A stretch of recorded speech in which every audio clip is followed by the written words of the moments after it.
Assalamualaikum warahmatullahi wabarakatuh. Saya Haisa Azza dengan NIM 1907030005 MK Ekologi PAIN dosen Bapak Julfahmi MSI. Di sini saya akan menjawab tugas akhir yang diberikan oleh Bapak. Satu, apakah perbedaan antara ekosistem hawa dan ekosistem waduk? Adapun perbedaannya, ekosistem hawa merupakan sumber air yang sebagian besar airnya berupa genangan air yang tidak banyak bergerak. Oleh sebab itu, adapun ciri-cirinya yaitu daerah tergenang, payah susu yang tidak terlalu mencolok, penetrasi cahaya tergolong baik, pelahannya didominasi oleh kanggang. 2. Adapun waduk merupakan salah satu bentuk perairan mengenang yang sengaja dibuat manusia dengan cara membendung sungai yang kemudian airnya disimpan.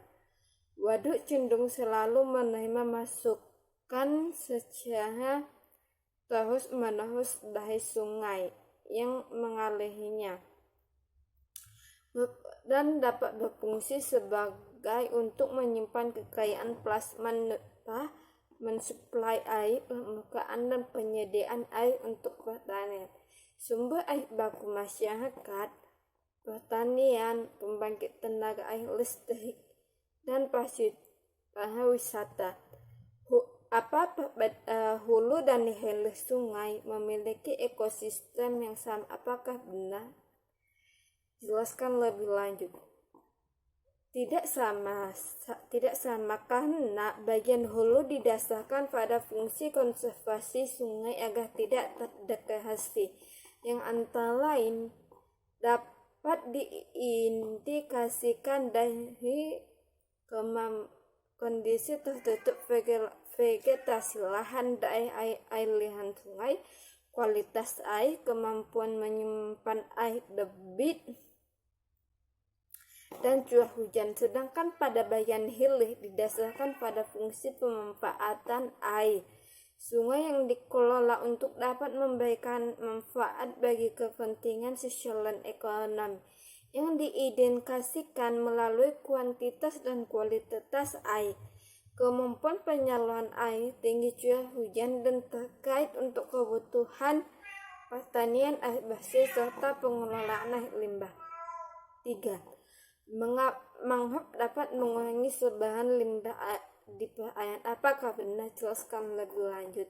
Ya, benar, karena mangrove dapat menjaga keseimbangan ekologi lingkungan perairan akan tetap terjaga apabila keberadaan mangrove dapat dipertahankan karena dapat berfungsi sebagai biofilter, agen pengikat dan perangkap populasi. Masukan sumber pencemaran sangat banyak. Mangrove memiliki toleransi yang tinggi terhadap logam berat. 4.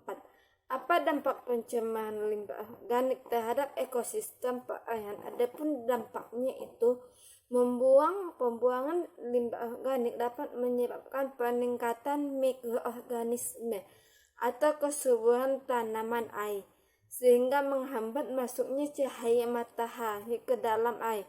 Hal ini menyebabkan berkurangnya kandungan oksigen terlarut di dalam air, sehingga mengganggu keseimbangan ekosistem di dalamnya.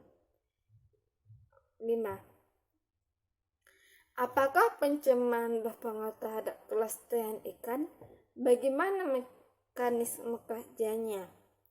Jawabnya ia berpengaruh terhadap kelestarian ikan karena akan limbah-limbah yang di laut akan mengalami degradasi dan dekomposisi oleh bakteri aerob yang menggunakan oksigen dalam air. Dengan demikian, oksigen terlarut dalam air lama-kelamaan akan berkurang Dalam kondisi tersebut, banyak ikan-ikan yang mati karena berkurang oksigen dan hanya beberapa organisme yang dapat hidup, yang mampu hidup. Cukup sekian yang dapat saya sampaikan, kurang lebihnya saya mohon maaf. Assalamualaikum warahmatullahi wabarakatuh.